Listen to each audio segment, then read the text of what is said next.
Hello, everybody. My name is Femi Oke. Bonjour, je suis Femi Oke. Je vais animer cette réunion. Bonjour.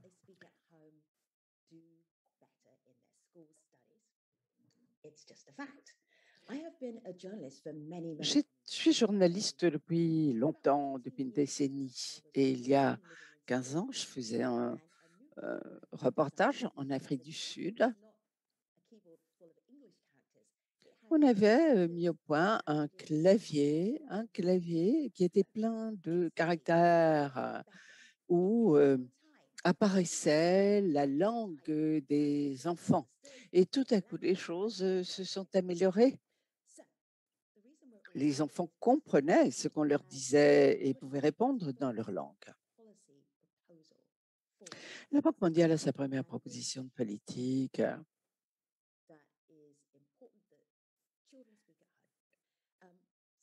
qui aborde la question de la langue d'enseignement pour les enfants. Dans cette conversation, nous écouterons des fonctionnaires de la Banque mondiale, des représentants du monde universitaire, des ministres, et vous, le public. Si vous avez des questions à poser, n'hésitez pas à les poser par écrit dans la boîte de clavardage, le chat, et ils parviendront entre les mains des services de la Banque mondiale et nous essaierons d'y répondre. Il s'agit d'une réunion multilingue, français, anglais, espagnol, portugais, arabe et bien sûr en anglais également. Voilà, je crois que nous sommes prêts. Bienvenue à tous. Soyez les bienvenus à Haut et clair des politiques efficaces de langue d'enseignement pour l'apprentissage. Pensez à l'époque où vous étiez à l'école, vous rappellerez votre salle de classe et votre enseignante favorite, peut-être même la directrice. L'institutrice vous expliquait la leçon et vous compreniez. Vous compreniez, on se rendait compte que l'apprentissage avait lieu. Imaginez la même salle de classe, mais où l'institutrice parle une langue que les étudiants ne comprennent pas. Et vous vous rendez compte qu'il est impossible alors que les enfants apprennent. Malheureusement, c'est un problème courant. 37% des enfants reçoivent un enseignement dans une langue qu'ils ne comprennent pas dans les pays à revenus faibles et moyens. C'est une des raisons pour laquelle la pauvreté en littératie existe dans le monde. Ils n'apprennent pas à lire, ne sauront pas écrire et cela a un impact sur leur vie. Et ces enfants d'ailleurs sont parmi les plus vulnérables. Cela est dû au fait que les politiques nationales exigent souvent que les enseignants enseignent dans une langue que les enfants ne comprennent pas. Mais de meilleures politiques sont possibles. Lorsque les enfants reçoivent l'enseignement dans la langue qu'ils comprennent, ils ont l'opportunité d'apprendre dans la langue qu'ils parlent chez eux, mais aussi d'apprendre d'autres disciplines, mathématiques ou sciences. Pour mettre fin à la pauvreté de l'enseignement, il faut absolument résoudre la question de la langue d'enseignement.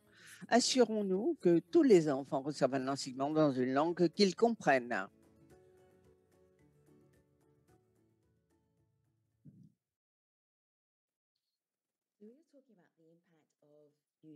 Pour parler de l'impact de l'utilisation d'une langue d'enseignement et ce qu'elle doit être pour que les enfants apprennent mieux. Alberto, c'est un plaisir que de voir ainsi que Dena. Robert, Alberto, présentez-vous donc. C'est un plaisir que d'être ici. Bonjour, bon après-midi à tous. Je suis Alberto Rodriguez, directeur d'opérations et stratégie pour le développement humain. C'est un plaisir que de rejoindre la conversation. Dina, soyez la bienvenue également. Veuillez vous présenter. Bonjour à tous. Je suis Dina Ringold, directrice régionale de développement humain pour l'Afrique centrale et de l'Ouest. Si vous ne savez pas ce qu'est la pauvreté de l'apprentissage, dites-nous de quoi il s'agit. Tout d'abord, la pauvreté d'apprentissage est un terme utilisé par la banque pour identifier précisément l'impact de capacité économique, sociale, en matière d'apprentissage, d'enseignement. Et l'enseignement, d'ailleurs, est très inéquitable. Les enfants des couches les plus pauvres sont ceux qui apprennent le moins. Nous sommes aussi dans un contexte très particulier. Comme vous le savez, nous vivons un moment de crise, la pandémie. La pandémie qui a entraîné une énorme crise pour les familles, les étudiants et les éducateurs. Avant la COVID-19, nous savions déjà qu'il existait une crise de l'enseignement et que tous les enfants n'apprenaient pas, loin de là, en particulier ceux qui viennent de familles vulnérables. Les pays ont fait énormément pour attirer les enfants vers l'école, les scolariser, mais ils commencent à se rendre compte que l'apprentissage était très limité. Et la Covid n'a fait qu'aggraver les choses. La réalité est que le choc double de la fermeture des écoles et la crise économique menace d'exacerber cette crise de l'enseignement. Et les indicateurs de pauvreté d'enseignement sont là pour le prouver. Et cette réunion arrive à point nommé. On ne peut plus ignorer la question de la langue d'enseignement. C'est un des éléments les plus importants. La langue est essentielle pour apprendre. Nous rappelons, lorsque nous sommes allés à l'école, ce qui s'y passait. Et malheureusement, des milliards d'enfants, 37% des enfants dans les pays à revenus faibles et intermédiaires reçoivent un enseignement dans une langue qu'ils ne comprennent pas, qu'ils n'emploient pas chez eux. Alors pourquoi être surpris qu'il existe une crise d'enseignement? Cela fait partie en réalité du problème, de la raison pour laquelle les enfants n'apprennent pas.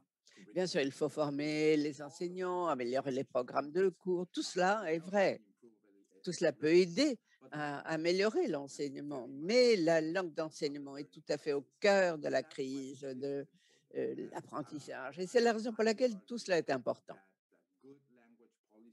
Je pense que de bonnes politiques d'enseignement sont encore toujours l'exception, non pas la règle. Il faut donc aborder la question de la langue d'enseignement.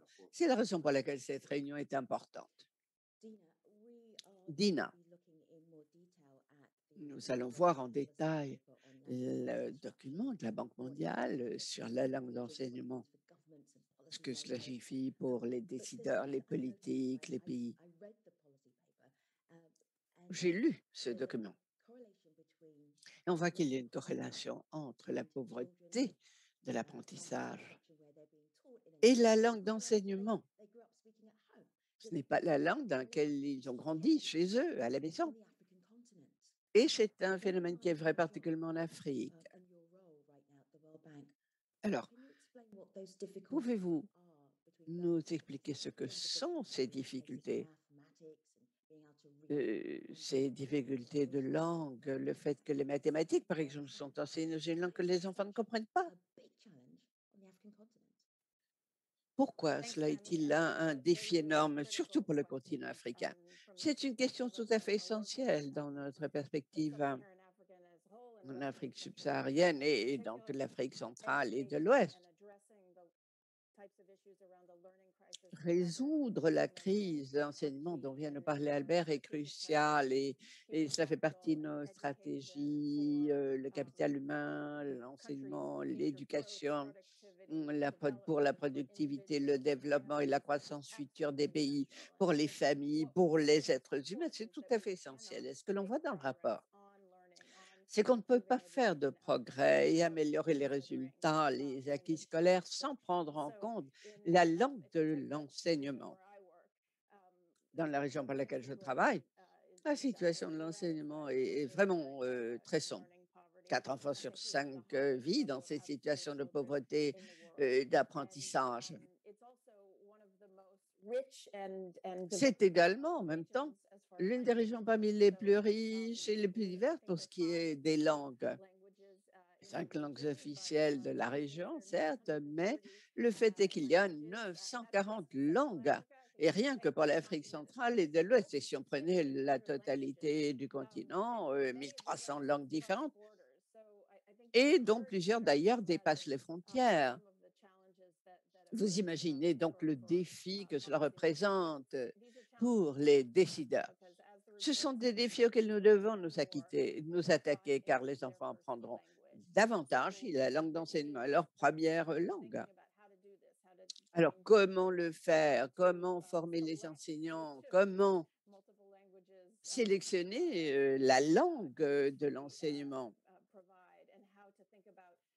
Comment penser à ajuster aussi le matériel pédagogique, les livres de texte, etc.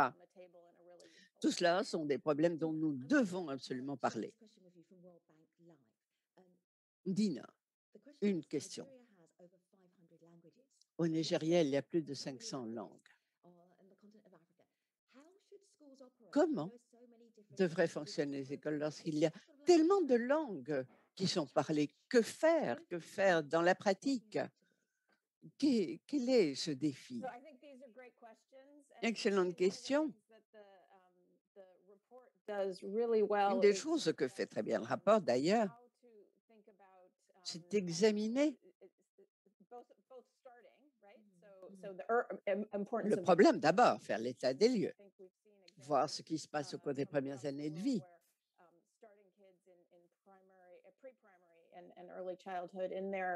Euh, la petite enfance, là, la langue maternelle est utilisée. On le voit, par exemple, en Nouvelle-Zélande, les grands-mères étaient chargées de donner de l'enseignement à leurs enfants dans la langue maori. Il faut voir quelles sont les langues qui sont parlées par le plus grand nombre de personnes pour ajuster les politiques, le matériel pédagogique pour attirer le maximum d'enfants, mais c'est un énorme défi, oui, absolument. Pour ce qui est de la langue d'enseignement, que peut faire la Banque mondiale pour aider les politiques, les décideurs? Lorsqu'on voit le problème, lorsqu'on voit le résumé de ce document, par exemple, à première vue, on pense, oui, oui, il y a une solution, on est à même de le faire. Comme je vous le disais auparavant, c'est une question très importante pour nous. Il y a un certain nombre de choses que nous faisons et que ce document, par exemple, est une. Nous rassemblons des chercheurs afin qu'ils fassent le diagnostic, ce qui fonctionne, ce qui ne fonctionne pas.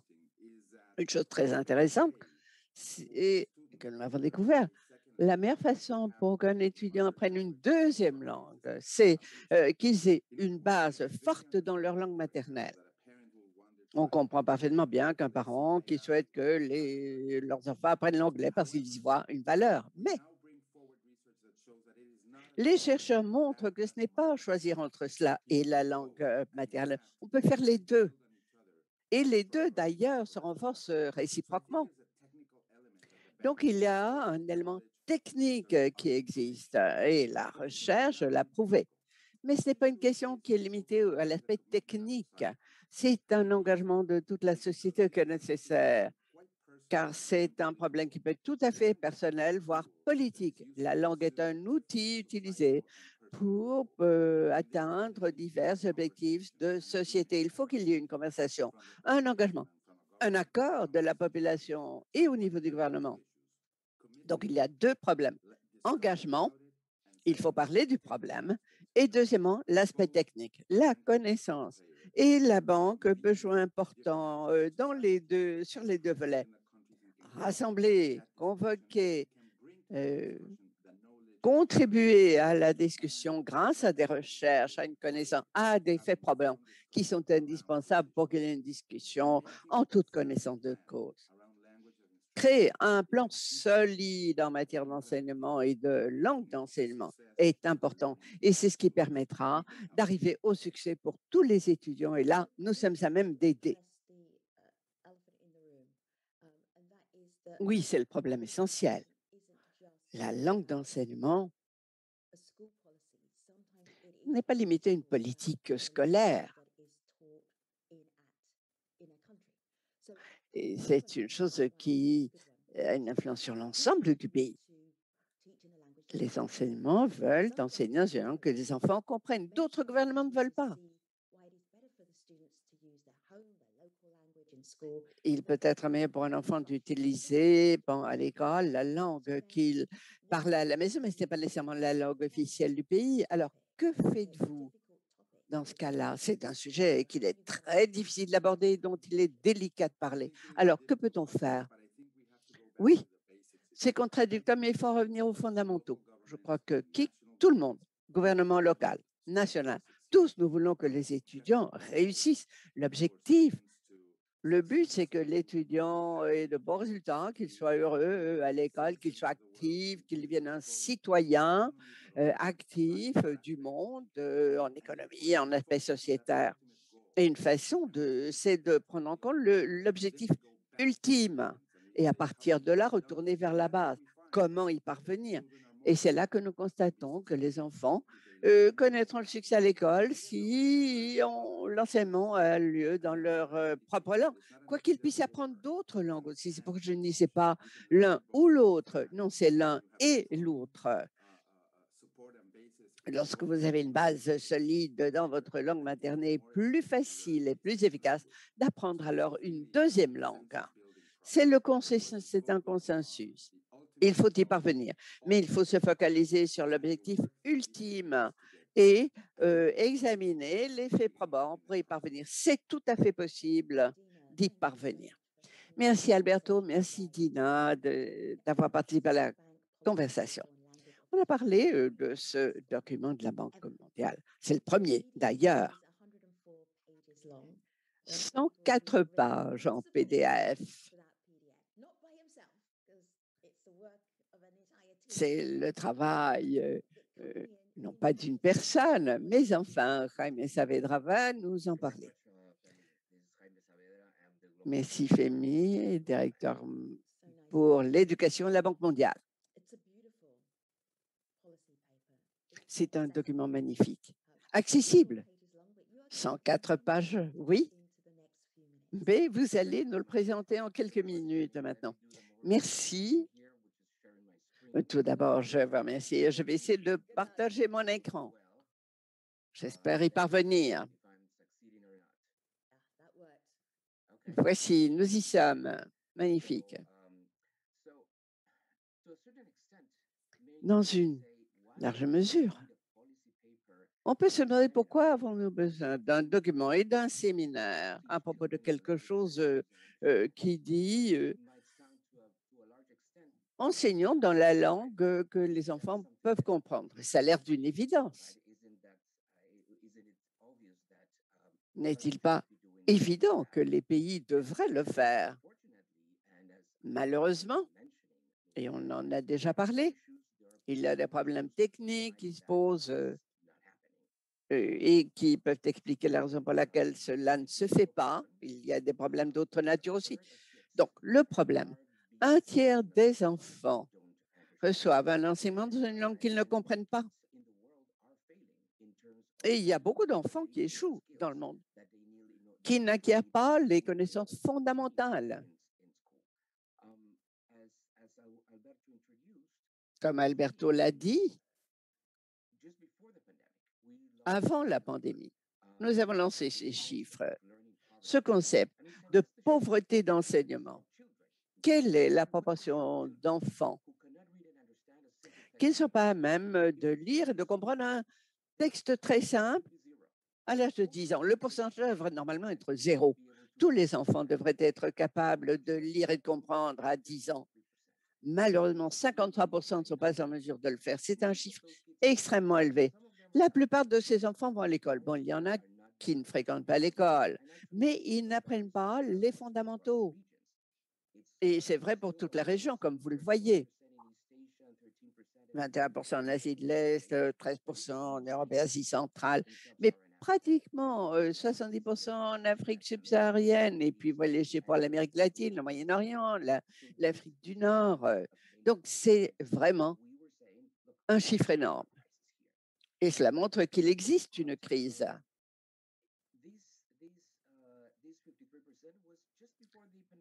Et ceci, c'était juste avant la pandémie. Et Alberto l'ont dit, la pandémie menace d'aggraver énormément les choses. Un double choc, donc une crise sanitaire, bien évidemment, qui a fait diminuer la quantité et la qualité de l'éducation. Le taux d'abandon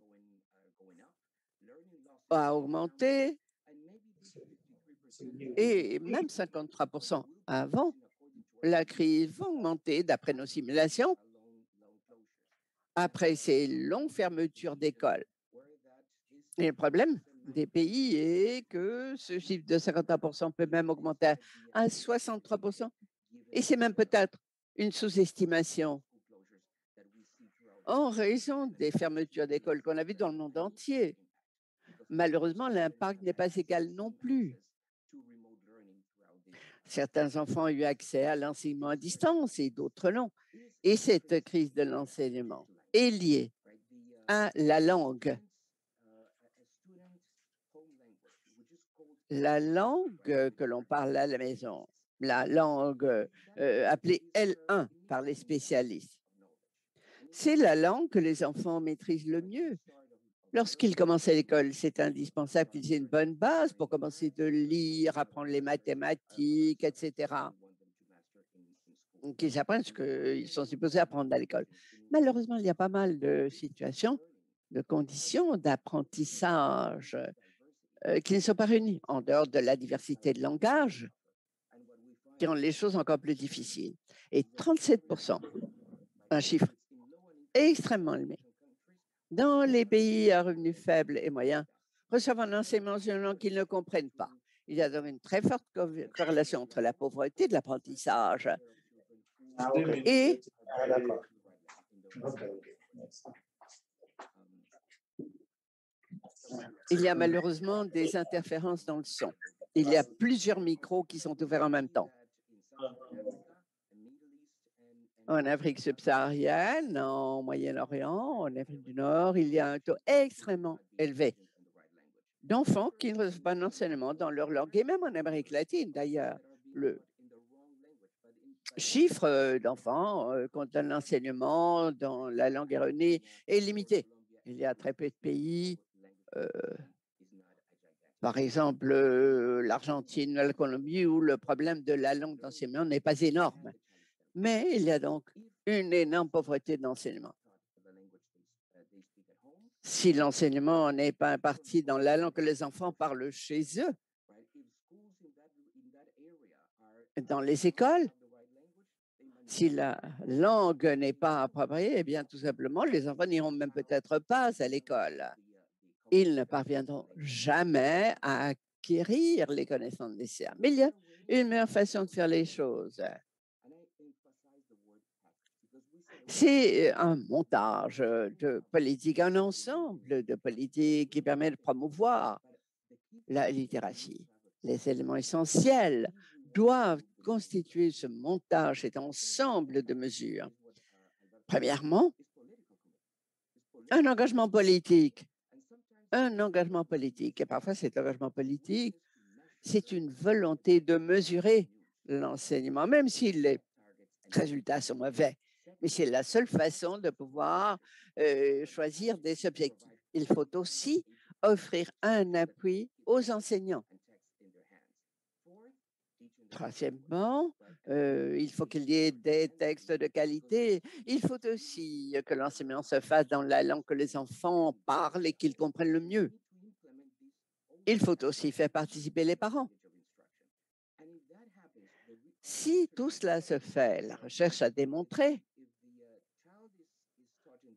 que si l'enseignement se fait dans la langue appropriée, l'apprentissage est plus rapide, plus efficace. Et bien évidemment, comme on l'a déjà dit, l'acquisition d'une deuxième langue dans ce cas-là, ce qu'on appelle L2, sera plus aisée, plus facile, car l'enfant aura davantage confiance et sera à même d'apprendre d'autres thèmes, d'autres sujets. Il y aura une meilleure interaction entre enseignants et étudiants. L'école sera un endroit agréable pour les enfants, accueillant, inclusif, un endroit efficace où apprendre. Ces politiques d'efficacité de la langue d'enseignement, eh bien, il faut qu'ils soient fondés sur plusieurs principes. D'ailleurs, il faut enseigner pendant les 6 premières années d'enseignement primaire dans la langue que comprennent les enfants. Deuxième principe, il faut apprendre à lire et écrire dans cette langue, mais aussi arithmétique, mathématiques, histoire, géographie. Troisième principe, introduire une langue supplémentaire en se focalisant sur des compétences orales. Quatrième principe, continuer d'enseigner dans les 2 langues, dans la deuxième langue, mais aussi continuer de mettre l'accent sur la langue maternelle de départ. Et aussi, il faut mettre en place des politiques, faire le suivi et apprendre au fur et à mesure que c'est un processus constant. Tout cela est indispensable. Bien sûr, les défis de mise en œuvre sont énormes, mais il faut tout d'abord commencer par faire une cartographie prudente afin de savoir qui parle quelle langue et où. On parlait du Nigeria, 500 langues, mais il faut comprendre clairement ce qu'on parle dans chaque communauté. C'est très complexe. Ensuite, il faut décider de l'enseignement et de matériel pédagogique et dans quelle langue. Difficile de le faire dans 500 langues, et donc il faut choisir. Il faut développer un matériel pédagogique dans les langues d'enseignement et c'est extrêmement difficile. Dans certains cas, il faut même approuver le recours à un nouvel alphabet. Mais ça permet de changer la vie. Il faut ensuite recruter, assigner des enseignants qui connaissent les 2 langues. Ce n'est pas facile et il faut leur offrir surtout un appui. Il faut ensuite mesurer constamment l'apprentissage et les technologies, heureusement, nous aident à l'heure actuelle. Et bien sûr, ces politiques ne sont pas faciles. Il faut adopter des politiques qui permettent aussi de prendre en compte les enfants qui présentent un handicap et ceux qui sont dans des situations de fragilité. Il ne s'agit pas de politiques publiques, ce sont des politiques essentielles. Il y a eu certains succès. Au Cameroun, comme a été introduit comme langue d'instruction dans le cours des 3 premières années. Ensuite, transition vers l'anglais en 4e année. En Ouganda, 12 langues locales ont été introduites au cours des 3 premières années. Transition au cours de la 4e année. Au Pérou, la même chose, la langue d'instruction est l'espagnol, mais cela dépend aussi de moment auquel on l'introduit pour les enfants. Dans tous ces cas, il y a des preuves qui montrent que l'apprentissage va s'améliorer. Quel est notre engagement? Il est haut et clair. Il faut s'assurer que nous continuerons de travailler avec les pays, avec les gouvernements, pour nous assurer que tous les enfants reçoivent l'enseignement de genre qu'ils comprennent si nous voulons leur donner l'avenir qu'ils méritent. Je vous remercie. Femi, votre micro. Merci. Une chose que je voulais partager avec vous. Alors que vous parliez, alors que vous donniez votre présentation, Julia Menacho qui disait très intéressant, mais en Bolivie, l'enseignement se fait en espagnol, même si les enfants parlent quechua, amara ou d'autres langues. Cette situation doit être changée. Vous l'avez fait au Pérou. Est-ce que les pays voisins pourraient également le faire? Oui, oui, ils sont à même de faire, ils devraient d'ailleurs le faire. Et d'ailleurs, cela se fait. On a vu le cas, on verra le cas de l'Équateur dans quelques minutes. Oui, c'est difficile de le faire, je le comprends. Et c'est parfois difficile dans une perspective politique. Les parents diront non, je veux que mes enfants apprennent en espagnol. C'est un souhait valable, mais il faut le faire de façon plus efficace. Commencez d'abord en quechua ou en aymara et ensuite adopter l'espagnol. Le défi, c'est que il faut trouver des enseignants et suffisamment qui maîtrisent les 2 langues, il faut mettre au point un matériel pédagogique, des livres de texte dans la langue locale également. Extrêmement difficile. Et le Pérou a donné de bons exemples. Ça s'est fait au Pérou. Et pour nous, ce qui avait de plus facile, Cela requiert d'ailleurs un énorme travail d'énorme nombre de techniciens pour mettre au point un matériel pédagogique. Quand on pense aux langues de l'Amazone, il a fallu adopter un nouvel alphabet et c'était la partie la plus facile.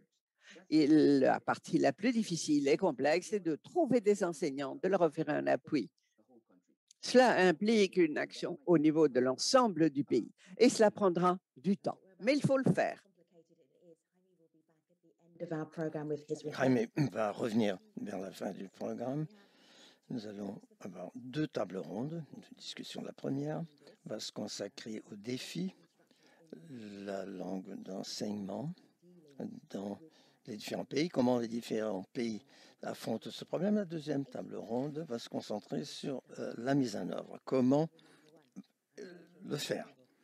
On va commencer tout de suite la première table ronde. Le ministre Stanislas du Burkina Faso, le vice-ministre Cynthia Game de l'Équateur et Dr Anada Taha qui va se joindre à nous, partir de son université, et Anada Wan, ancienne directrice de programme de l'UNESCO pour l'apprentissage tout au long de la vie.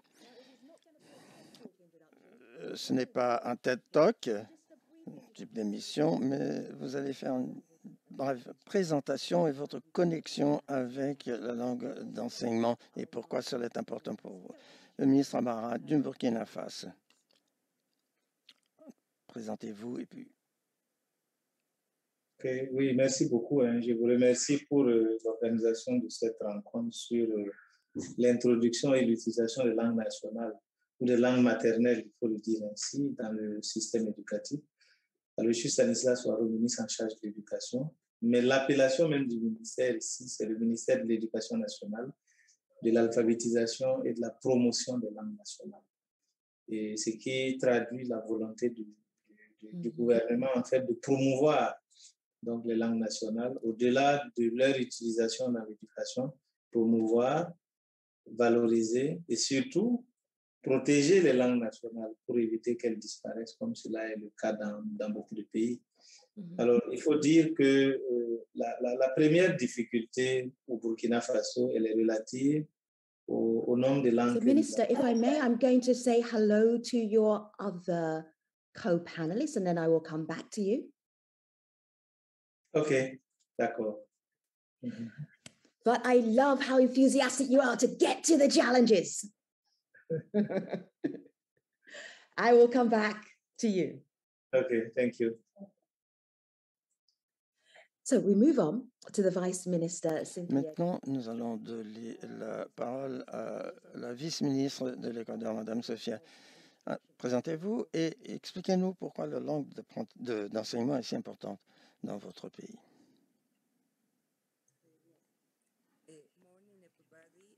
Bonjour à tous, je m'appelle Cynthia. En Équateur, la politique concernant les langues interculturelles est très importante parce qu'il y a 14 nationalités et des cultures aussi différentes. Et le défi que nous devons relever en Équateur, c'est de changer la politique. Madame Anada Taha, expliquez-nous votre connexion avec la langue d'enseignement et pourquoi cela est important. Bonjour à tous, bonjour famille. Pour nous, s'agissant de la langue arabe dans le Moyen-Orient, la langue et l'Afrique du Nord, c'est la complication d'arabe parce qu'il y a des dialectes différents, il y a la langue moderne standard. Donc, ça, c'est un défi en soi qu'il faut relever. Merci.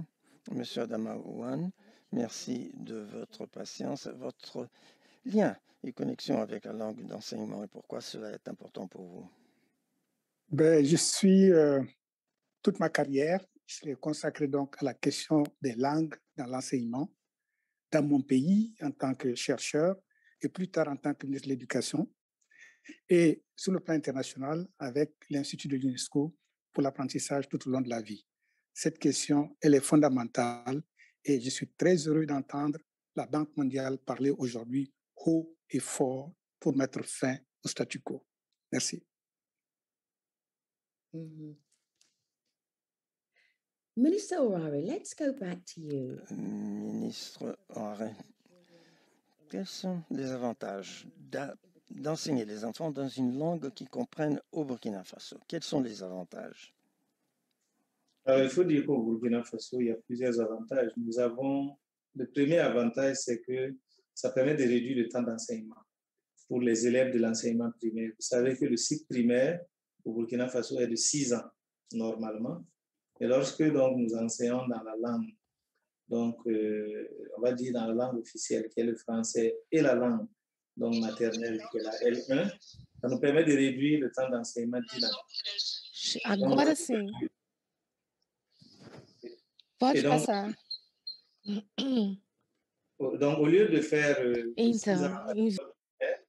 donc les élèves vont faire... William11@aol.com, please mute yourself. La personne qui a son micro allumé, éteignez-le, s'il vous plaît, pour que le ministre puisse continuer. C'est peut-être une interprète qui a allumé son micro. Monsieur le ministre, allez-y, continuez, s'il vous plaît. Donc là, c'est déjà le premier avantage, le fait de réduire le temps d'enseignement. Donc, ça a énormément d'avantages, des avantages économiques, des avantages aussi de développement pour les enfants et tout. Et le deuxième avantage que nous avons, vous savez, au Burkina Faso, nous avons beaucoup d'enfants qui sont hors du système éducatif, donc soit déscolarisés, soit n'ayant jamais eu accès à l'éducation. Et nous avons, avec quelques pays de la sous-région, tels que le Mali, le Niger, développé donc ce que nous appelons des stratégies de scolarisation accélérée et passerelle.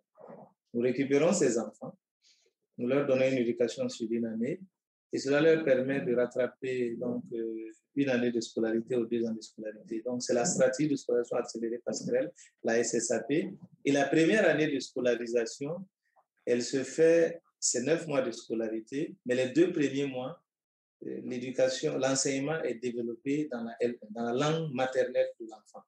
Et les 7 autres mois, donc, on utilise le français. Et à la fin, on évalue les enfants. Ça leur permet d'aller en 3e année du cycle primaire ou en 4e année en fonction du niveau.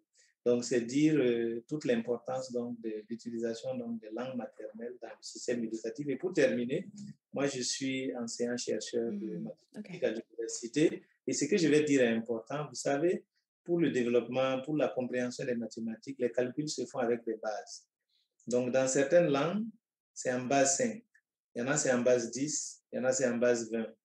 Alors qu'au niveau du français, on commence à parler de 10 et 9, 10 et 7, 10 et 8, 20 et 1, 20 et 2, etc. Il y en a, c'est à partir de 10 qu'on dit 10 et 1, 10 et 2. Et lorsque vous basculez donc d'une langue à une autre, ça peut perturber la compréhension et l'utilisation des mathématiques par les enfants. Et donc, le fait d'utiliser les langues maternelles dans l'enseignement, ça a un avantage certain qui permet aux enfants de mieux comprendre, de s'accrocher, d'être en phase avec leur environnement, de ne pas se sentir obligé donc de parler notre langue et de pouvoir donc se développer. Donc, il y a tout un avantage. Merci, ministre. C'est là que je suis heureux de voir la Banque mondiale s'y intéresser maintenant. Merci. Thank you. Merci, ministre. Appreciate you. Thank you. Merci, monsieur le ministre. J'aimerais donner la parole à Cynthia de l'Équateur. Cynthia, vous avez expliqué quel est le grand défi que vous devez relever. 14 langues, des cultures nombreuses. Et comment vous assurer que l'enfant va apprendre le mieux possible lorsque vous éliminez la barrière entre la langue d'apprentissage à l'école et la langue qui parle à la maison? C'est la question la plus populaire, pour ainsi dire, au sein de la Banque mondiale. Comment vous faites cette transition en Équateur?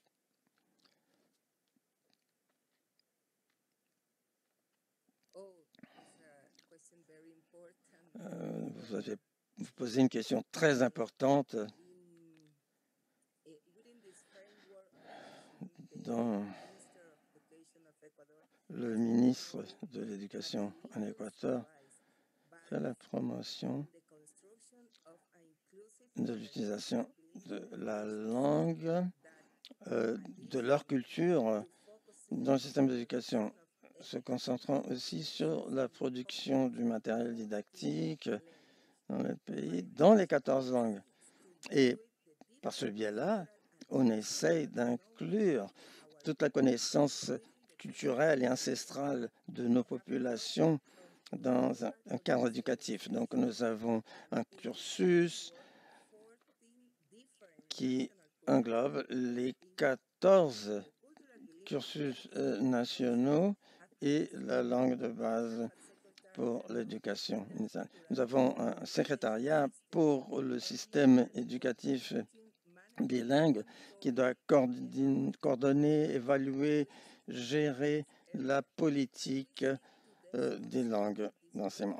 On voit par exemple que cet organisme essaye de répondre aux besoins dans les différentes régions du pays et dans les différentes cultures afin de produire du matériel pédagogique qui permette à comprendre toutes les cultures de la nation. Nous croyons fermement dans l'importance que réside dans donner un enseignement qui se fait dans la langue que les enfants comprennent et qui soit proche de leur propre culture. Le langage est un instrument d'accès aux connaissances. Donc ça revêt une importance énorme parce que ça facilite le rapport, la relation entre l'étudiant, l'enseignant. Et un des résultats de cette interaction linguistique permet de raffirmer ces identités culturelles. Donc, l'expression plurinationale, l'expression multiculturelle acquiert une grande importance dans plusieurs domaines et surtout dans le domaine de l'éducation. En Équateur, l'importance de prodiguer un enseignement dans la langue que l'enfant maîtrise est bien comprise. Et cela est une garantie de la protection des droits constitutionnels des enfants. En 2016, l'Équateur a négocié une négociation de l'Assemblée générale qui proclamait l'année 2020 comme l'année nationale des langues autochtones avec une proclamation de ces années, plusieurs années du reste pour les langues autochtones. Cela est très important. Cela a aussi une valeur symbolique qui fait que l'on agit au niveau national et international afin de protéger ces langues autochtones. Et l'Équateur met l'accent sur l'importance de travailler avec les langues autochtones dans le domaine de l'éducation. Donc, nous comprenons bien que lorsque une langue disparaît, c'est la population elle-même qui disparaît dans le sens de leurs connaissances, leurs habitudes, leur rapport avec la langue et le sens de collectivité de cette population pendant la pandémie. Et comme résultat de notre travail de collaboratif avec l'UNICEF, nous avons produit un guide d'éducation dans les 14 langues nationales et à l'heure actuelle, le ministre de l'Éducation agit aussi en établissant une plateforme d'inscription pour ces unités culturelles et un programme qui s'appelle « Je veux être enseignant » qui promeut l'enseignement bilingue, mais surtout l'enseignement dans la langue L1. Nous nous efforçons aussi pour connaître le cycle de vie, pour ainsi dire, de ces populations, ces nationales, afin d'obtenir suffisamment de données sur leur développement et de mettre ça à disposition des enseignants bilingues. Donc, les différentes connaissances de ces différentes cultures peuvent se compléter les unes les autres. Le ministre, en 2020, a créé ce qui était nécessaire pour créer tout un ensemble de méthodes qui sert à l'enseignement bilingue.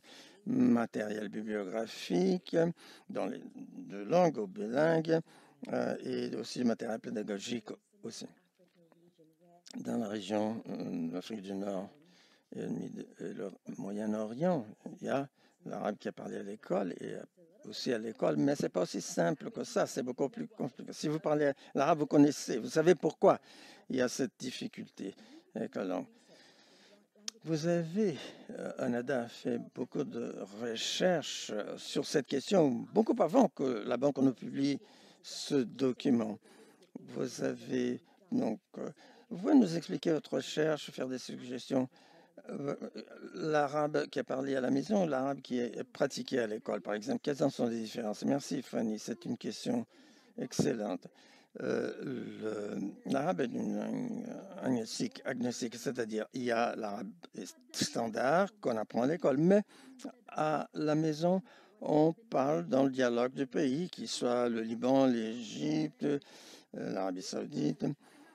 Et pour ce qui concerne ces dialectes, bien sûr, ils sont dérivés de l'arabe standard, mais il y a beaucoup de différences en matière de sémantique, de syntaxe. Donc, ces différences, bien sûr, rendent la chose un peu difficile, plus difficile, moins difficile en fonction du dialecte qu'ils parlent à la maison. Lorsqu'ils arrivent à l'école et qu'ils parlent le dialecte à la maison tout le temps, ils sont tout de suite confrontés à la forme standardisée moderne de l'arabe et tout le matériel pédagogique est écrit dans cette langue. Donc, il n'y a pas vraiment une passerelle entre les deux, un lien qui permette une transition facile pour ces enfants. Et donc, il y a des retards d'apprentissage de la part de plusieurs d'étudiants, que ce soit par exemple les scores PISA ou que ce soit l'évaluation sur la littératie de la lecture. Et cela se reflète aussi dans l'apprentissage des autres manières. Donc, cela touche non seulement l'arabe, mais aussi l'apprentissage des autres matières qui est fait en arabe. Donc, on n'en parle pas beaucoup, je dois dire. C'est quelque chose dont on discute pas assez. Et jusqu'à présent, pratiquement, on simplement acceptait que, bon, on supposait que la transition de l'arabe dialectal à la maison à l'arabe standard serait facile. Non. Mais ce n'est pas vrai. Ces enfants, ils ne sont pas exposés à l'arabe standard moderne. Les livres à la maison, tout cela écrit en arabe dialectal. Donc, ils sont plongés dans ce dialecte qui est différent de l'arabe standard qu'il faut maîtriser à l'école. Et cela cause beaucoup de problèmes au niveau éducatif, mais aussi au niveau cognitif, au niveau culturel. Cela peut créer une certaine résistance à l'apprentissage de l'arabe moderne standard de la part des enfants. Et l'important, c'est de le faire. Nous avons tellement de questions à poser sur ce sujet. Nous posons tous la même question. Qu'est-ce que vous en faites? Et qu'est-ce que vous faites pour... puisque la différence entre l'arabe standard et les dialectes sont tellement différentes, alors qu'est-ce que vous faites et qu'est-ce que vous croyez va se passer en Afrique du Nord et au Moyen-Orient pour traiter de ce fossé entre les deux? Bon, vous voulez que je parle des solutions aux problèmes, n'est-ce pas? Oui. Bon, il y a plusieurs choses qui se font maintenant. Il y a quelques semaines, la Banque mondiale a lancé ce document sur la politique pour promouvoir l'apprentissage de l'arabe, qui se focalise sur comment établir une passerelle entre les formes différentes de l'arabe. Et dans nombre de pays, la discussion a commencé un peu à foisonner, si vous voulez dire. Je sais que la Jordanie a fait un travail de recherche merveilleux, ce qui est très important pour la région, qu'il faut bien sûr baser nos décisions sur la langue d'enseignement, sur les résultats de la recherche. Donc, ils ont fait des recherches et ils ont trouvé que les solutions sont, par exemple, exposition précoce aux arabes standards, par des livres, par les chansons, les rimes, la télé, la radio, faisant en sorte que quand ils arrivent à l'école, ils seront confrontés à un programme particulier qui va établir cette passerelle ou ce pont, si vous voulez, entre l'arabe standard et dialectal. Et il faut s'assurer aussi que les cursus, le programme des premières années, utilisent un lexique qui se rapproche du dialecte de l'enfant. Peut-être la forme standard, mais une forme standard simplifiée plutôt que utiliser une langue très peaufinée, très soutenue, par exemple. Donc, la formation des enseignants est aussi une solution que nous explorons en ce moment. Meilleure instruction des enseignants à la faculté, à l'université, ce qui, du reste, n'était pas quelque chose dont on passait jusqu'à présent. Donc, si on peut adopter ces chemins différents, cette différente alternative pour combler le fossé entre l'arabe dialectal et standard. Très intéressant ce que vous dites pour comprendre les défis que cela représente, la langue d'enseignement dans votre région. Nous allons maintenant aborder les tables rondes, mais à la fin, je vais vous demander de présenter dans une phrase, seulement dans une phrase, les conclusions que vous aurez tirées de toute cette discussion. Monsieur Adama, vous avez entendu au début de notre émission qu'il y a une nature politique pour ce qui concerne la langue d'enseignement à l'école. Est-ce que vous pouvez nous expliquer pourquoi cela est un problème politique? Pourquoi est-ce que cela donne lieu à des controverses? Vous connaissez le sujet comme personne. Alors, la langue officielle de l'enseignement à l'école, pourquoi est-ce que ça pose un problème? Et comment vous réglez ce problème? Comment vous évitez ce problème, M. Adama? Merci, Rami. Merci à la Banque mondiale pour cette excellente initiative. Comme on dit, l'apprentissage et l'éducation ne se résument pas à la langue. Mais sans la langue, toute personne... Adama, if I may, can I ask you, yes, sit back, fantastic. That is Adama, oui, détendez-vous, détendez-vous, c'est formidable. Détendez-vous, vous avez un très beau visage et nous voulons vous voir entièrement sur l'écran, votre visage entier. Allez-y, continuez, monsieur Adama. Donc, comme je disais, donc, sans la langue, tout perd son sens dans l'éducation.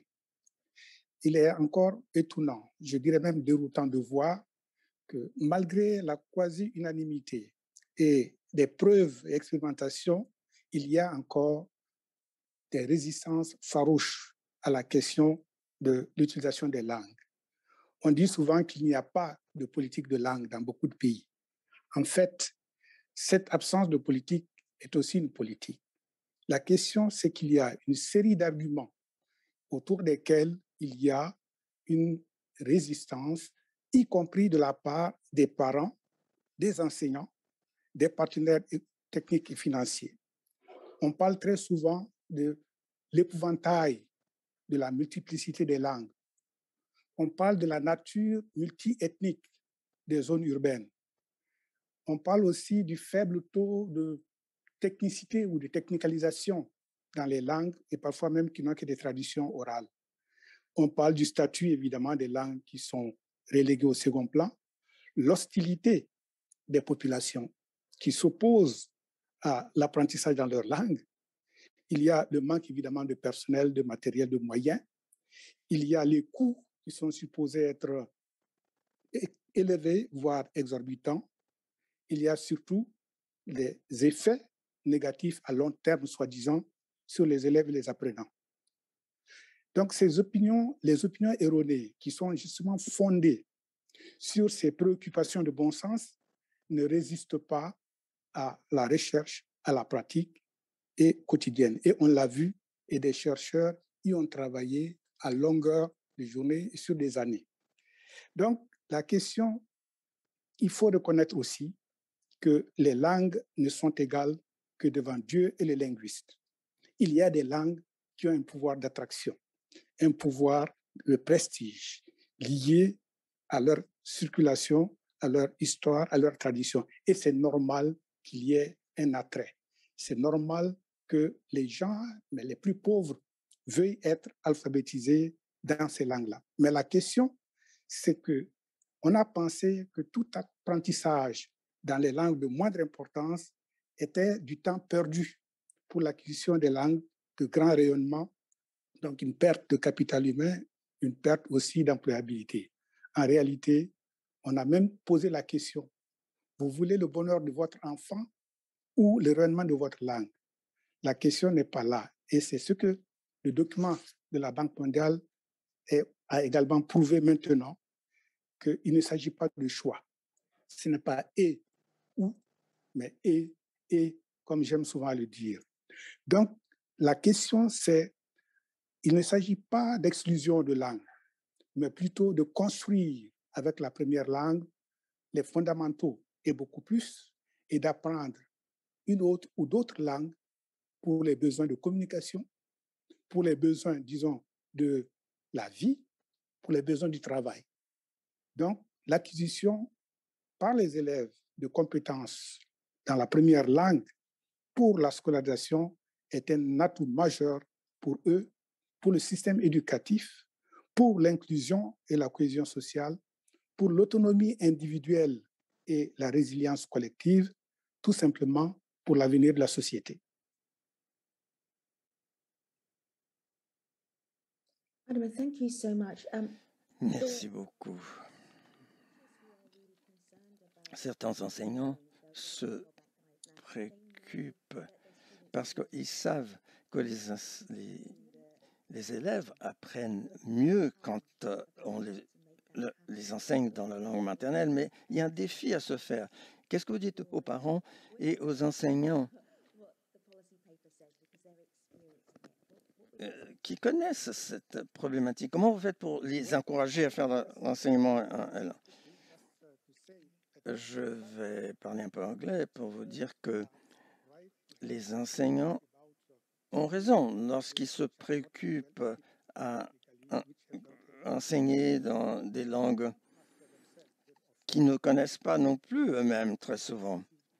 Et nous savons, mais nous savons que cela est possible. Il faut dépasser cette idée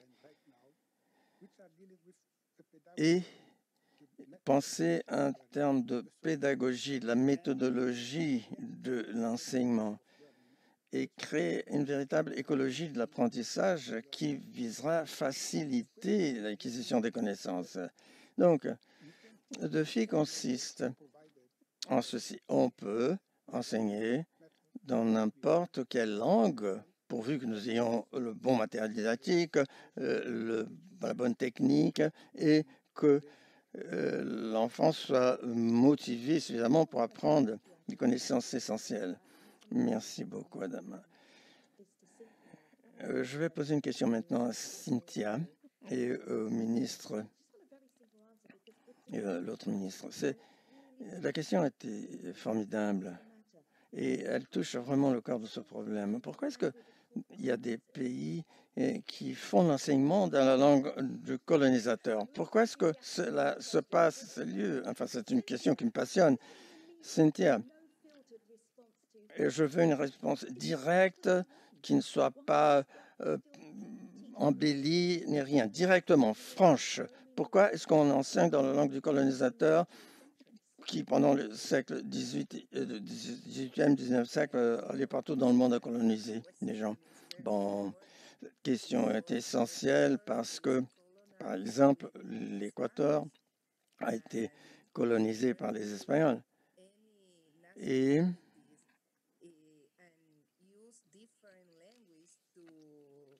différentes nationalités utilisent des langues différentes pour s'exprimer. Et comme nous avons 14 nationalités et langues dans cette région, et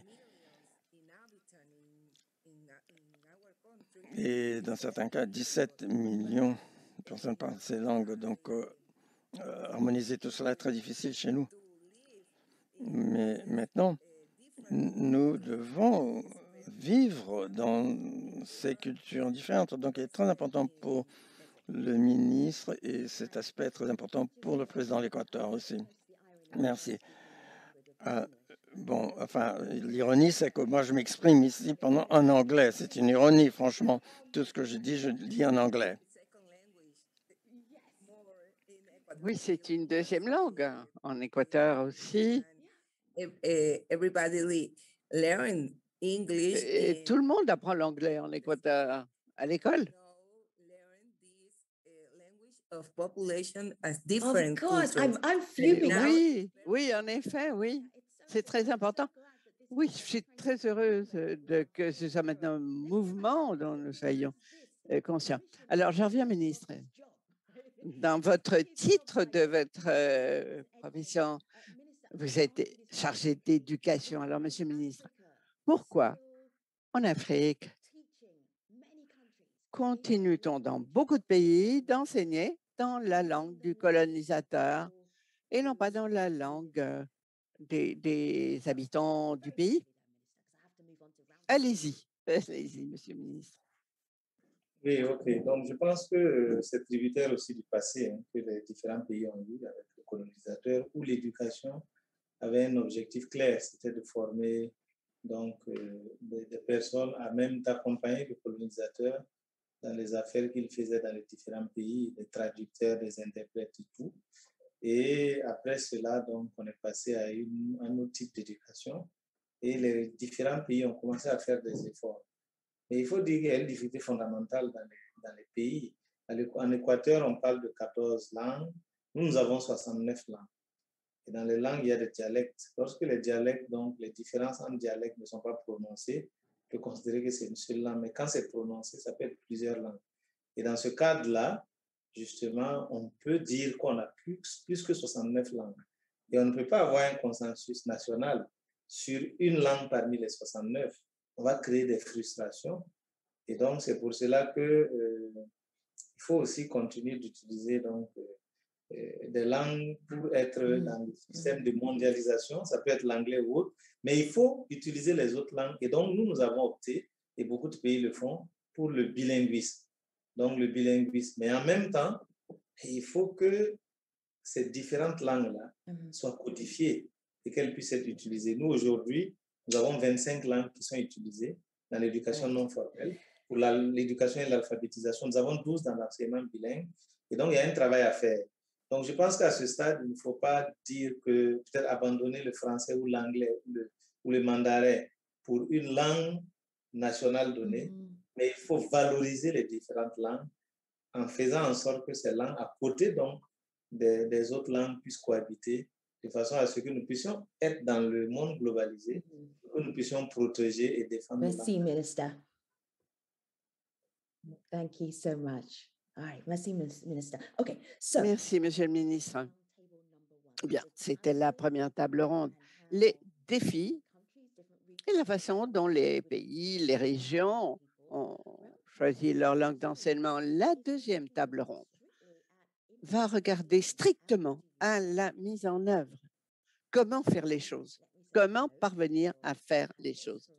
Alors, je salue les participants de la deuxième table ronde, le ministre Kerewe Uluka, Dina Ocampo, et je vais vous donner la parole très brièvement pour vous présenter une très brève introduction. Pourquoi la langue d'enseignement est importante pour vous? Ministre Uluka, allez-y. Je vous remercie. Ngarano Uluka, ministre de l'Éducation Éthiopie. C'est une question très importante dans notre contexte éthiopien. Nous sommes une société multilingue. Professeur Ocampo, merci. Hello to everyone. Bonjour à tous. Dina Ocampo, je suis professeur de la faculté d'éducation de l'Université des Philippines. Mais auparavant, j'ai travaillé pendant 4 ans au département éducation, vice-ministre d'instruction et des programmes de cours. Et c'était mon travail d'institutionnaliser une éducation basée sur la langue maternelle et multilingue aux Philippines. Oui, la raison pour laquelle vous êtes ici apparaît dans votre titre. Oui.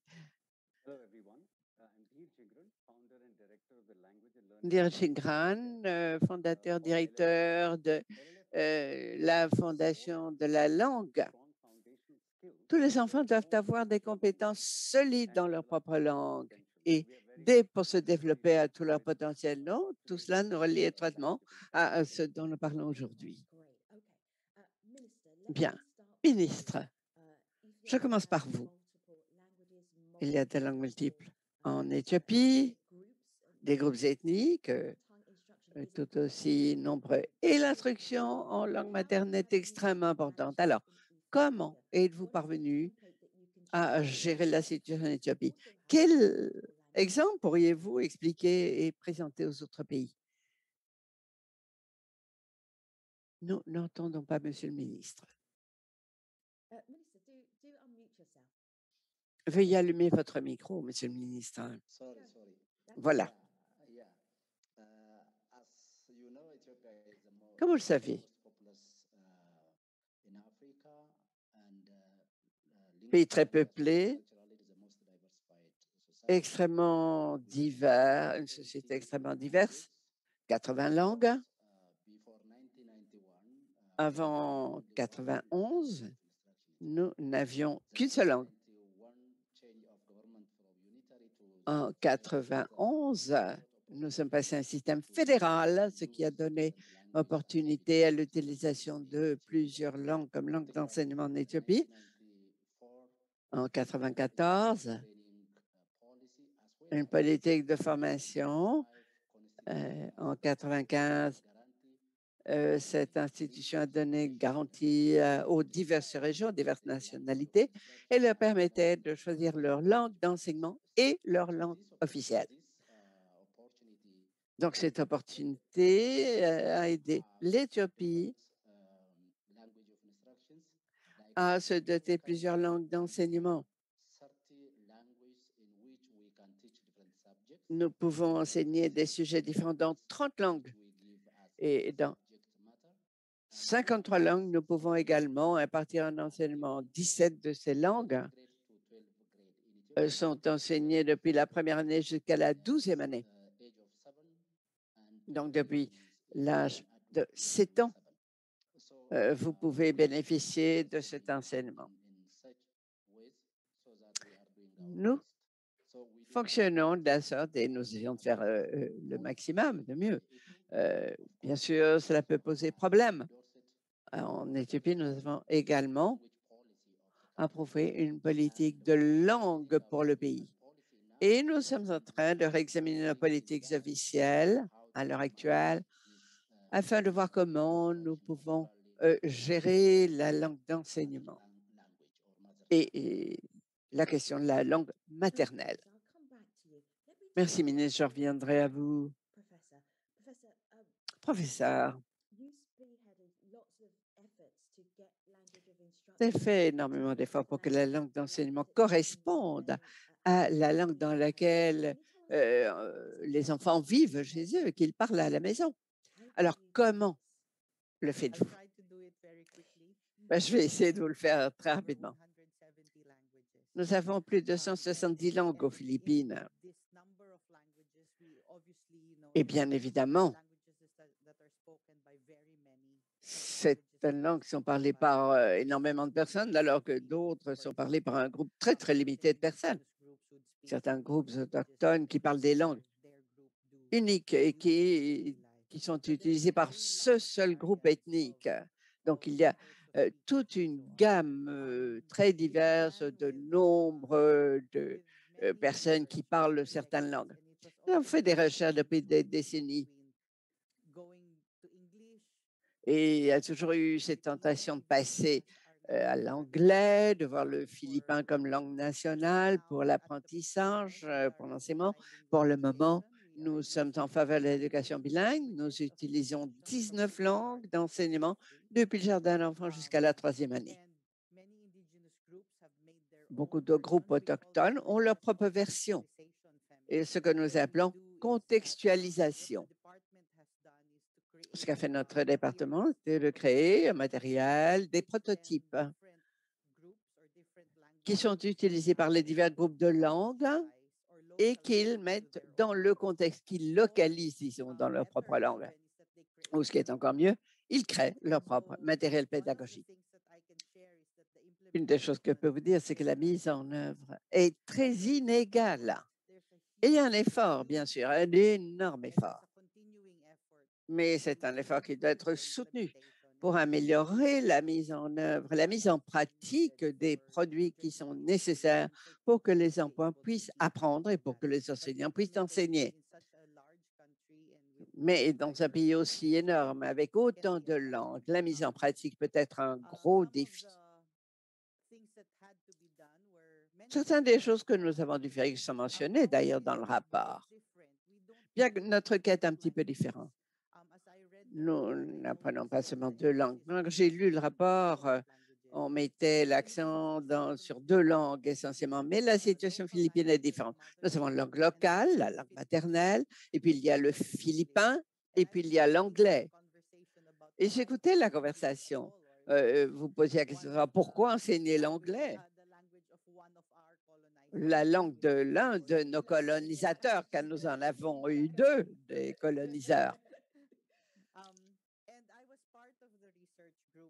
J'ai fait partie d'un groupe de recherche qui a demandé, qui a posé la question aux parents, aux communautés. Et ça remonte à il y a une décennie. Donc, vous voyez, je fais ça depuis très longtemps, comme M. Adama. Nous leur avons posé la question et ils ont répondu qu'ils étaient tout à fait disposés à apprendre parce que la politique de langue est très intéressante, la langue dominante, le groupe important de personnes qui parlent des langues bien établies, etc. Et puis, les parents se posent la question de savoir qu'est-ce qui va permettre à mon enfant de réussir dans la vie? Est-ce qu'il vaut mieux qu'il apprenne telle ou telle langue? Je connais la situation au Nigeria, les petits-enfants qui grandissent ne parlent qu'anglais.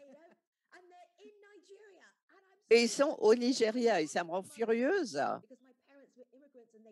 Mes parents étaient immigrants, ils ont commencé à m'enseigner à la maison leur langue, mais ils n'aimaient pas parce qu'ils avaient un accent, ce qui n'était pas vrai du tout, mais enfin. Donc, c'est la 2e langue qui vous permet d'aller de l'avant, de parvenir à quelque chose dans la vie. Oui, c'est ce que j'appelle la langue de la mobilité économique et sociale. Mais c'est un autre aspect qui est tout aussi important. Les gens aiment leur langue. Donc, l'idée d'avoir une seule langue, le philippin, n'est pas très attirant pour les gens.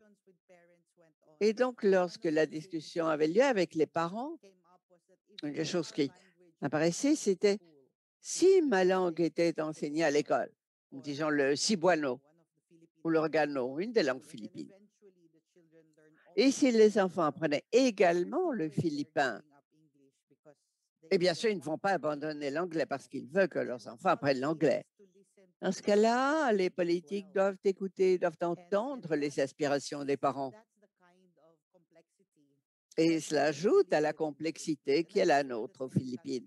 Et je suis sûre que beaucoup de pays à cette réunion sont aux prises avec le même problème. Donc, comprendre que l'enfant apprendra mieux, oui, absolument, s'ils apprennent dans la langue qu'ils connaissent, dans leur esprit, dans leur cœur. Mais les parents ont aussi une aspiration et nous devons l'entendre. Et puis, il y a la question de l'identité comme nation qui est importante aussi pour le décideur, pour les politiques. try and work with teacher development. Nous devons aussi penser aux enseignants, à leur formation, à leur épanouissement. Les évaluations qui continuent d'être la partie la plus difficile, la plus complexe, parce que c'est là que le bas blesse très souvent.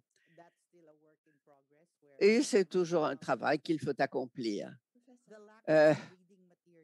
L'absence de matériel de lecture, et c'est mon tout dernier argument ici, l'absence de matériel de lecture.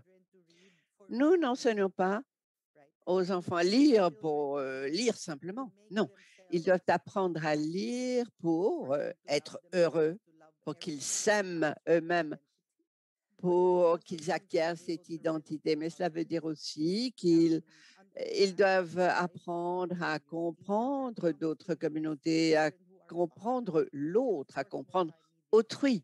Et bien sûr, le livre là est très important aussi, les autres médias. Nous n'avons pas suffisamment de matériel de lecture dans le cadre d'un programme de langue ambitieux et cela signale l'échec de ce programme.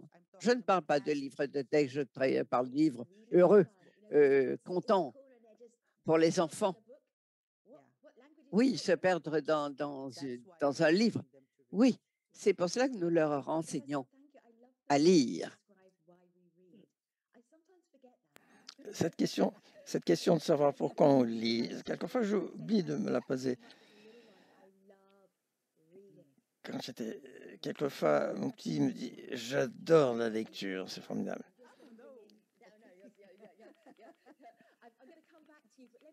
Je vais revenir à vous tout à l'heure. Maintenant, le représentant de la Fondation pour la langue et l'apprentissage, vous avez travaillé sur le sujet et vous avez des éléments probants sur l'importance de la langue et de l'enseignement. Nous travaillons en coopération avec les gouvernements parce que nous voulons mettre à l'échelle cette initiative d'apprentissage. Et nous travaillons sur 3 dimensions différentes.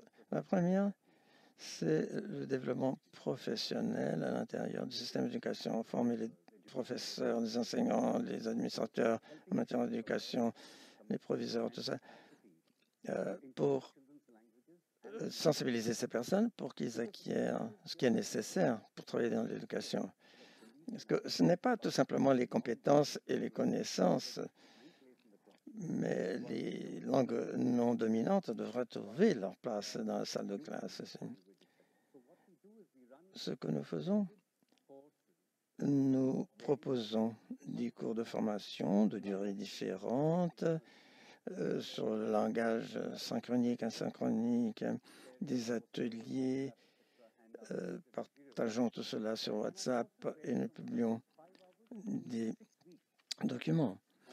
Ce programme dure 6 semaines et il est dirigé par le représentant du gouvernement. Donc, c'est notre premier pilier. Deuxième, c'est un programme de démonstration, c'est-à-dire de créer les preuves qui montrent que la langue maternelle peut être utilisée pour un meilleur apprentissage à l'école. Ce se fait en coopération avec le gouvernement et nous pratiquons cela dans une centaine d'écoles.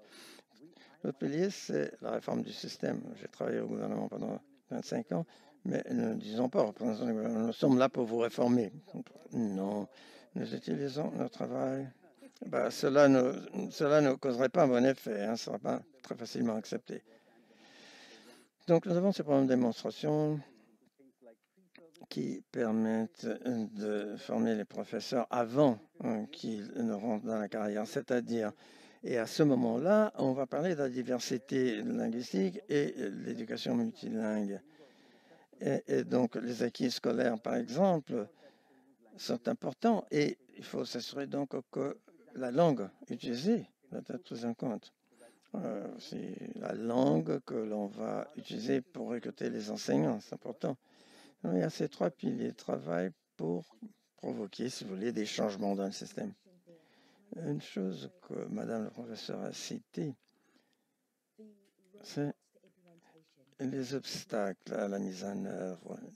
quand on ne dispose pas suffisamment de livres, par exemple, dans la langue maternelle, et quand on n'a pas assez de matériel pédagogique, à votre avis, quels sont les défis? Quels sont les défis auxquels vous êtes confrontés? Parce que, bon, enfin, pour ce faire, il faut apprendre, il faut tirer des enseignements sur les erreurs commises par les autres. Qu'est-ce que vous pouvez nous en dire?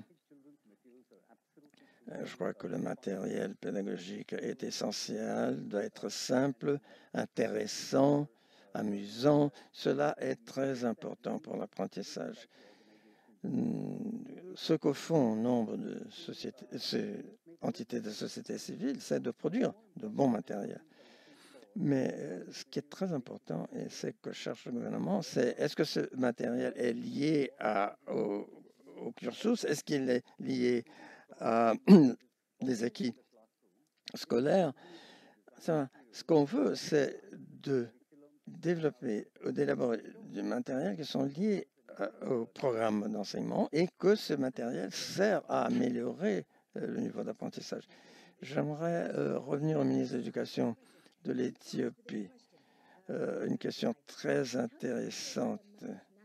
Comment est-ce que vous gérez, par exemple, les examens, les concours nationaux, les examens nationaux avec tant de langues? Tout cela, c'est en anglais, je dois dire. Bon, vous nous parliez de ce merveilleux programme que vous avez dans la langue maternelle, mais ça s'arrête à 10 ans d'âge. Pourquoi? Parce que vous croyez qu'à l'âge de 10 ans, les étudiants maîtrisent suffisamment l'anglais pour qu'ils puissent arriver à l'enseignement secondaire en anglais. Ils apprennent toutes les matières de l'enseignement secondaire en anglais. Et ils peuvent choisir d'apprendre leur langue maternelle comme une matière différente d'apprentissage. Ah, voilà, c'est intéressant ce qui se passe. Donc, ils doivent apprendre l'anglais, ils doivent maîtriser l'anglais pour aller à l'école secondaire. Bon, vous croyez que cela va à l'encontre de l'acquis scolaire des étudiants de l'école secondaire s'il faut qu'ils apprennent l'anglais? Oui, ça, c'est un de nos défis. Il y a eu un débat. D'aucuns disaient que les étudiants devaient maîtriser l'anglais suffisamment. D'autres disaient non. Il suffit qu'ils maîtrisent leur langue maternelle. Et qui c'est qui l'a remporté, monsieur le ministre? Bon. Les exportateurs, par exemple, défendaient la deuxième position. Il fallait améliorer la maîtrise de la langue maternelle, mais nous nous efforçons aussi d'améliorer le niveau d'anglais. Nous essayons de faire en sorte qu'à l'école secondaire, il arrive à se communiquer en anglais. Et si on présentait cette idée de faire l'enseignement secondaire dans la langue maternelle, vous allez me dire que je cause des problèmes. Je cause des problèmes ici comme modératrice. Nous avons publié un document qui est une feuille de route pour l'éducation. Et les recommandations dans ce document nous disent qu'il faut continuer à enseigner les étudiants de l'école secondaire dans leur langue maternelle. Et peut-être que nous allons mettre en œuvre cette recommandation, il n'y a pas de problème. Quelquefois, une question de compétence, enfin, il y a des défis qu'il faut relever, mais nous aimerions nous engager sur cette voie. Les deux, je vous appelle maintenant, vous exprimer une phrase seulement. Comment pouvons-nous avancer, faire des progrès auprès des enfants pour faire en sorte que lorsque l'enfant va à l'école pour la première fois, il reçoit un enseignement en langue maternelle, L1. C'est donc le hashtag ici serait langue d'enseignement. C'est comme si c'était un tweet. Hein? Monsieur le ministre, quelle est votre phrase qui va résumer tout cela? Est-ce que je peux utiliser une longue phrase? Non. Une phrase assez courte et brève.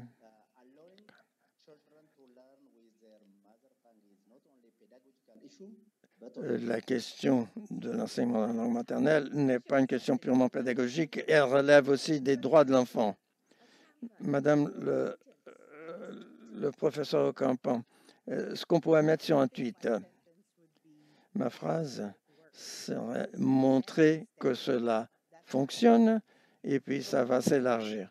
Prouver, montrer que cela marche.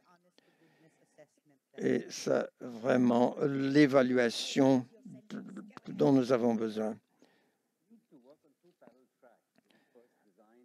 Nous devons travailler sur deux pistes, c'est-à-dire travailler sur une base très contextualisée, utiliser la langue maternelle, mais aussi développer des solutions pragmatiques, même si elles sont imparfaites, pour permettre aux enfants de mieux attendre. Bon, cela, c'est tout un paragraphe, ce n'est pas une phrase.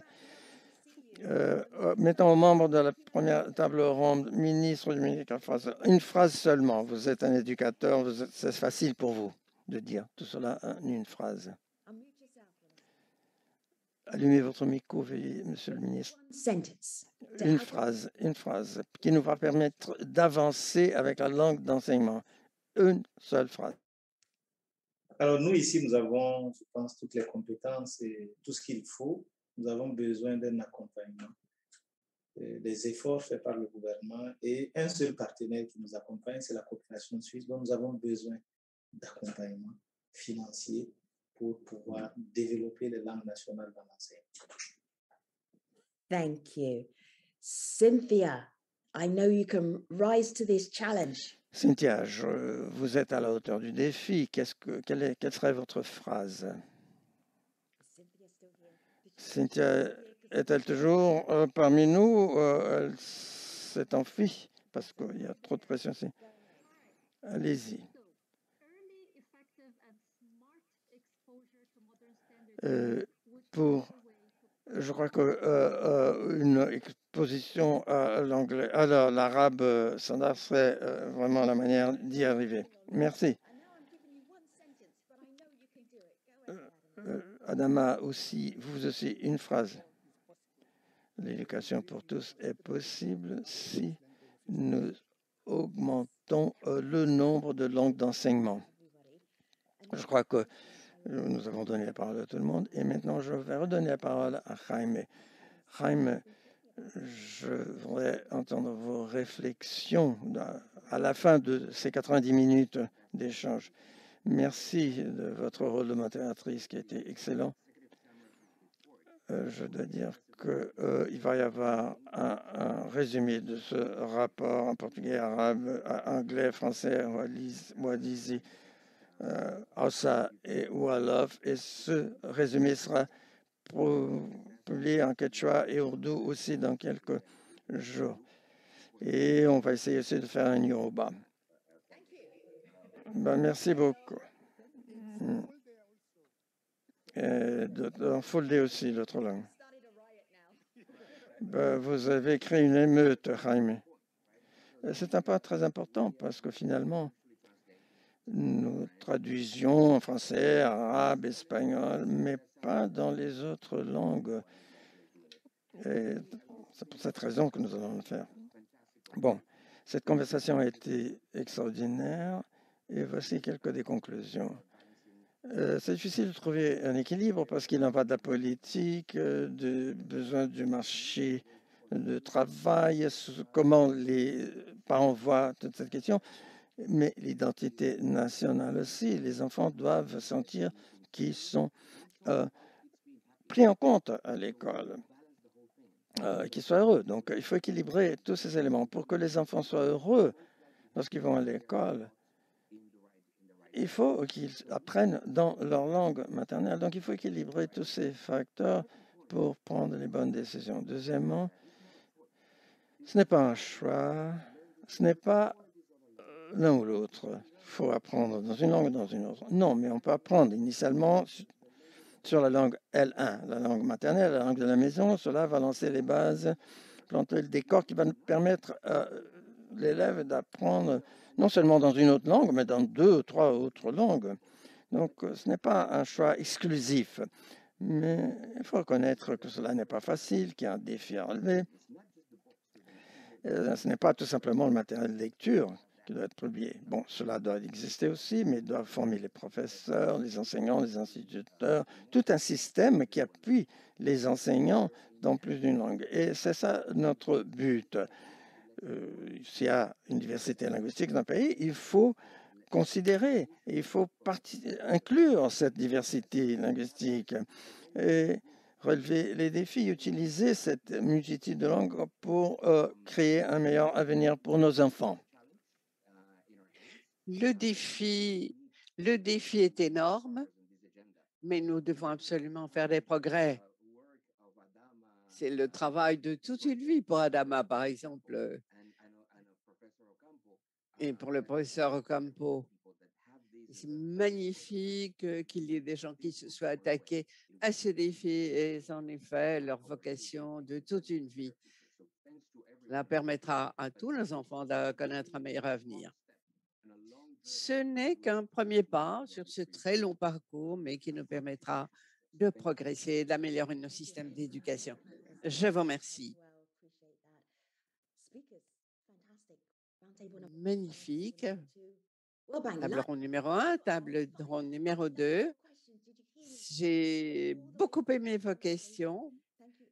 Nous avons eu une conversation magnifique et enseigner aux enfants dans une langue qu'ils utilisent et qu'ils comprennent. Je vous remercie.